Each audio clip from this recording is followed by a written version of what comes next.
Hello, everybody. How are you? A very sunny day here in Los Angeles, and it gives us an opportunity to do another video about San Diego. Now, we've done a week worth of stories and videos about San Diego, a town everybody loves. I've never heard anybody say, I don't like the eternal sunshine and friendly people, from anybody. So we're extending it a week just because there's so much to cover, including the topic of this video.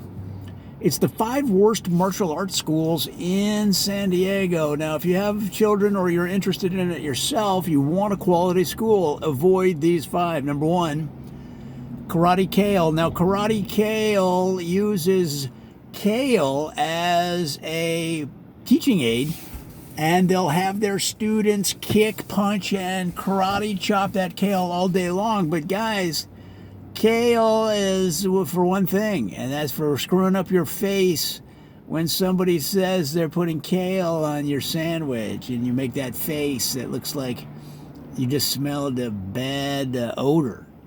Okay, that's what kale's for. It's not for karate. I'm going to say avoid that school. Now, number 2 is the House of the Rising Toast martial arts school. Now, the House of the Rising Toast uses toasters that are able to pop bread into the air 4 or 5 feet, and then they have their students come flying through the air for flying karate kicks. Now, some of the students are pretty good at it. They can smash a piece of toast through a window. I've seen it. In fact, one of the students that went a little bit off the rails was able to karate kick toast into closed businesses in order to rob them. He was nabbed and is now serving time.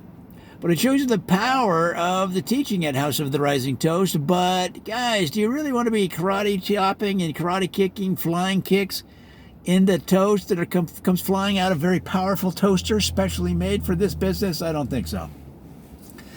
And guys, the number 3 on the list of the worst martial arts schools in San Diego is the Nut and Bolt Karate School. Now, Nuts and Bolts, I guess is the real name, Nuts and Bolts Karate School, will use hardware as if it has never been used before.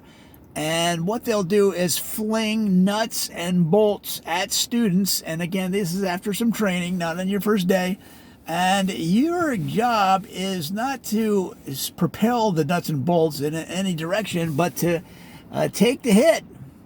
Okay? They figure if you can handle a couple of nuts and bolts hitting you in the body and the shoulder, and still maintain your stance, maintain your composure, then you'll be able to take on any kind of challenge on the street. The problem is some of the instructors get a little bit into it and they get out the big nuts and bolts, industrial size. And that's not really for anybody to be taking that kind of abuse. I'm going to say no.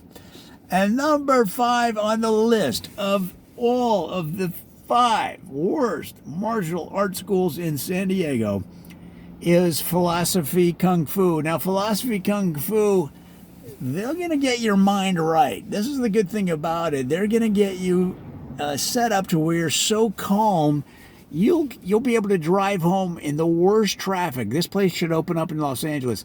In the worst traffic, you'll be completely calm because they're going to teach you the Zen techniques you need, all right, and then they're going to apply that to your martial arts training. The problem is the mind techniques are excellent. The karate and kung fu and martial arts training itself is lacking. The teachers don't even stand up. They sit in chairs and they have the students bring them dinner, feed them, cook. In other words, I think this school is having students do their chores. The instructors say that, well, this is a way to test their patience and to make sure they are getting the Zen techniques. But that's great if you don't mind making somebody's bed that's teaching you karate. But I think you'd rather get it from a more traditional school. So guys, those are 5, in my opinion, of the worst martial arts schools in San Diego. Try to avoid those unless you feel differently. And this is a discussion. Help the whole community grow by sharing your opinion. Get at us on the YouTuber, the tweet machine, and let us know what you think.